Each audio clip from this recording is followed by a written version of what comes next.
Our time is the most important commodity that we have. And we have limited supply of that time, but the demands on it are overwhelming. And somehow that demand keeps growing while the supply stays still. And everyone else seems like they have ownership over our time, right? That's our bosses and our colleagues and our kids and our partners and parents and technology. And the truth is that in some ways they do have ownership of that. And this is partly because of the way we've been socially conditioned to be nice, to be agreeable, to be caregivers, and to be in service of others. And there's nothing wrong with that, right? There's nothing wrong with being in service of others and being caregivers and doing these things. And that ownership is also partly because of the demands of the capitalist economic system, right? And that requires us to have jobs, to have businesses that produce goods and services and that are run by us workers, right? That our work, our labor makes all of that run.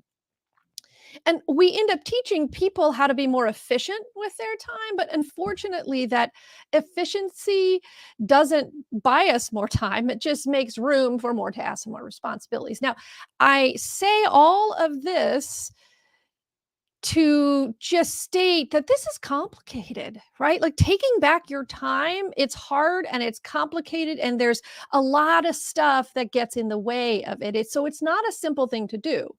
So, welcome back to Launch Your Business Live, where we make making money online clear, simple, and successful so that you can build the wealth and independence, work from home, and turn your part-time business into a full-time income. Now, my name is Marianne Lombardi. I'm the founder and CEO of Marianne Lombardi Coaching. I'm an author and the single parent of what I like to say, the coolest kid on the planet. Coolest teenager, right? I shouldn't call them a kid anymore because you know what? They're not. When did they stop being a kid? Like, is there an age where us parents stop calling our children kids? I don't know. If you know that, DM me and let me know. So I've been helping small business owners thrive for 20 plus years, and my mission is to do the same for you. So let's jump right into this time management stuff. No matter what you want to do, you are going to have to make time for that. Maybe you want to make an extra 5 to 10K a month by starting a side business. Maybe you're wanting to get a new job, right? There's a lot of people who are in the job market, right? A new job that's going to support a better work-life balance for you. Or maybe you just want to start a hobby, right? It doesn't have to be making money or getting a new job. Maybe you just want to do any of those things and you need time to breathe. You need time to think. You need time to take action to in order to create any change, to do any of those things in your life, you have to make the time for it. So today we're talking about 5 practical steps to making time for whatever it is that you want to do in your life, for whatever change that you want to make. So the first practical step we're going to talk about is to make sure you know why your time matters. So if you are making time to make extra money a month or making time to network or making time to spend time with family and friends, make sure you know why that matters, why doing that matters. Having a clear understanding where your priorities lie makes it easier to support your decision and makes it easier to set the boundaries around your time when you're getting pulled in all of these different directions. And roughly 18 years ago, this crazy thing happened. I popped out a kid and my whole understanding of time shifted because I used to think I was busy, pre-child, and that I didn't have time for the things that I wanted to do. But post-child, as my life responsibilities shifted, yeah, it's true, I got busier, but because I was in grad school and I had a baby. But what I didn't expect was that I developed this ability to quickly distinguish between what I was willing to make time for and what I wasn't, because my why got clearer. It got clearer at the time. It created this really useful filter.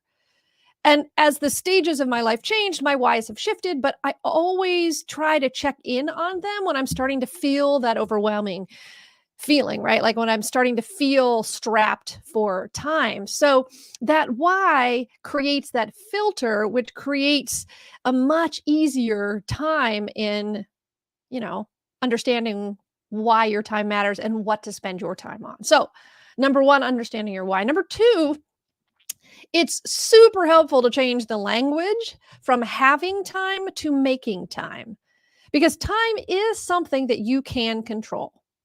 When you say you don't have time, you are giving the power of controlling your time away to whomever and to whatever is in charge of your time. So whether that's a job, whether that's your kids, whether it's a partner, whether it's a commitment, you're giving that time away by saying you don't have time. But if you are making time for each of these things, you take control over how you use your time, and you can direct it to the best of your ability. Now, you can't control everything, of course, and you have less control than you would like, but the key is you have actually more control than you use.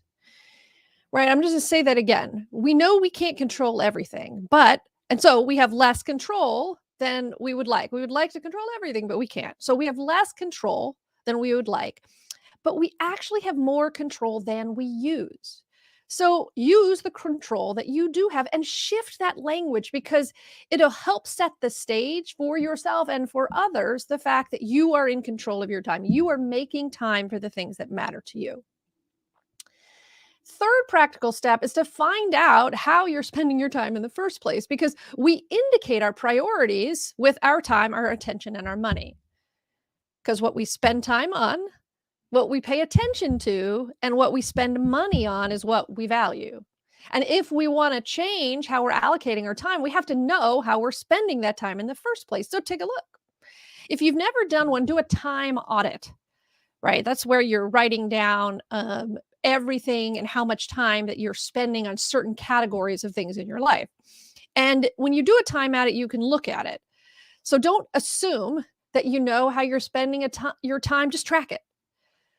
We can think we know how we're spending it, but when we actually start looking at the breakdown, it can kind of be sobering.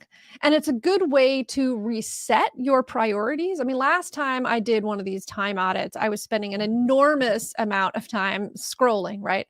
As a way to detach at the end of the night, at the end of the day, right before bedtime. And it completely was destroying my sleep, which made my day harder, right? And I had no idea until I started to look at that. I was just thinking, okay, I'm spending a little time checking in on email, looking at social, all that kind of stuff. And then when I looked at it, I was spending like freaking 2 hours at the end of the night, at the end of my day, to do that before I went to bed.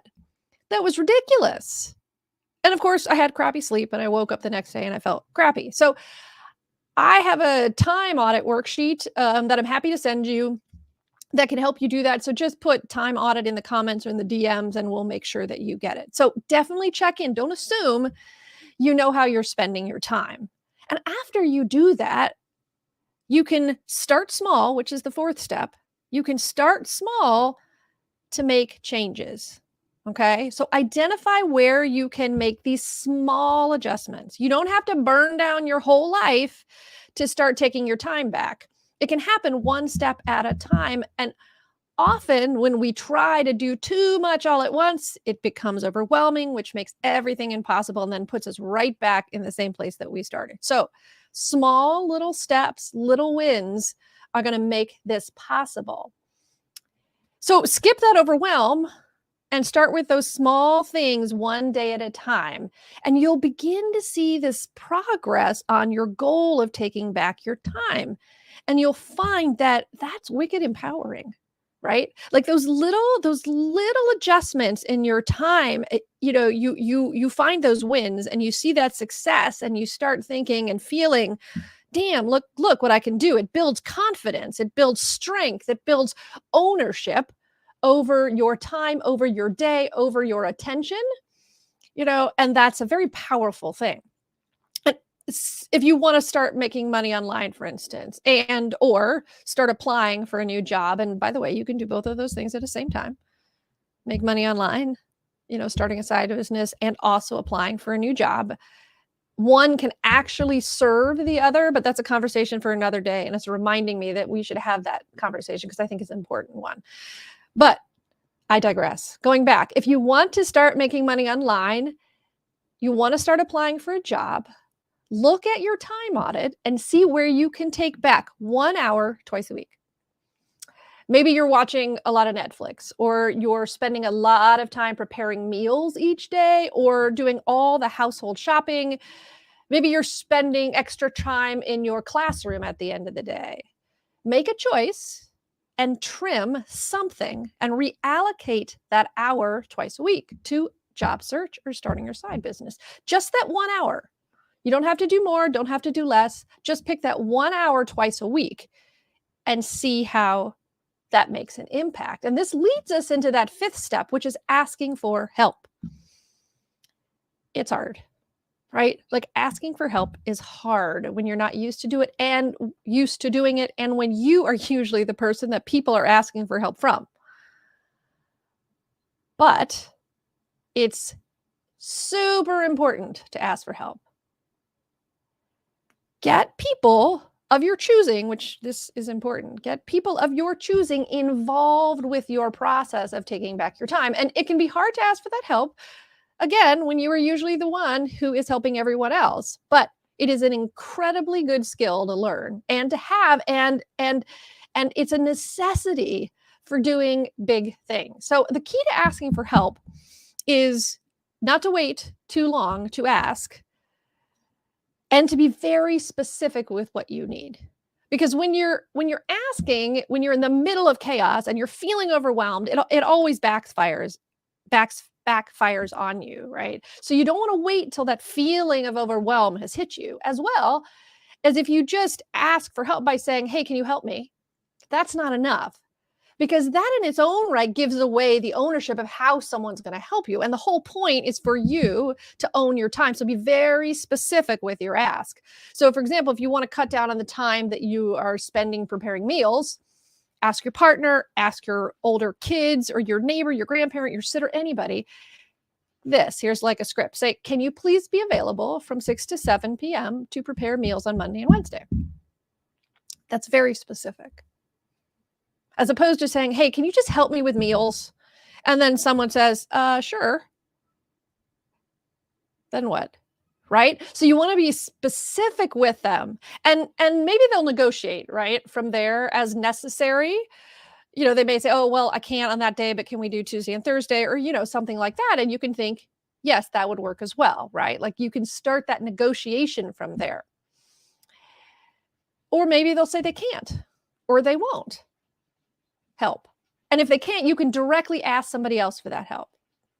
And if you need any help with these kind of scripts, DM me, ask for help, and I'm happy to write you some. I love scripts. I love writing them because they've been so helpful for me, because I have found, like, when I'm in the situation, I would have a hard time thinking about what to say, and so I started writing it ahead of time. And then I would think through it. And then when it came up, I'd actually have something to say. And I wouldn't spend time afterward being like, damn it, why the hell didn't I say that? So anyway, I'm like the script queen. I love writing them. So if you need help, right, ask for help. I'm happy to help you with scripts. And maybe you can hire a sitter. Maybe you can ask a friend for a dish that you love that they make, and you can freeze it for later in the week if you don't have a human, to help you right there in your house. And also, if you don't have a human, you can pay extra for that delivery of groceries or food, like going out to get food and delivery twice a week or something like that. But there's all sorts of options that are there to help you. So ask for that help. Design that into your day. And the truth is that people generally want to help you. Those that care about you will do their best to help you, and it will make them feel good to be a part of your journey. It will make them feel good that you asked them for help. It's also a great example to set for your kids to see you working to change your life and to see you modeling asking for help. And if the people that are closest to you don't want to help you or are unwilling to help you, that tells you something about them that is really, really important to know. Seriously, think about that. So we have talked about 5 practical steps for making time for whatever you want to change in your life, whether it's that making extra money by starting a side business, whether it's getting a new job, whether it's starting a hobby, whether it's sleeping more or taking yoga, whatever it is you want to do. We've talked about 5 practical steps for making that time. Number 1 of them was making sure you know why your time matters. Number 2 was changing the language of time around having time and making time, because that brings in the ownership. Number 3 was finding out how you are spending your time in the first place, so doing a time audit. Number 4 was starting small, one step at a time. And number 5 was asking for help. Now, as a reminder, you can DM me time audit for a copy of that time audit worksheet, or you can put it in the comments. You can also DM me ask for help for scripts on anything that you need for asking for help. And we can either hop on a call, you can tell me what you need a script for, or you can DM me, say, hey, I need a script to ask for help about this thing, whatever it is. I am happy to write you some script. So thank you for spending a little time with me. Let me know how your time management, time audit, taking back your time, making time for yourself goes. All right. See you next week. Bye.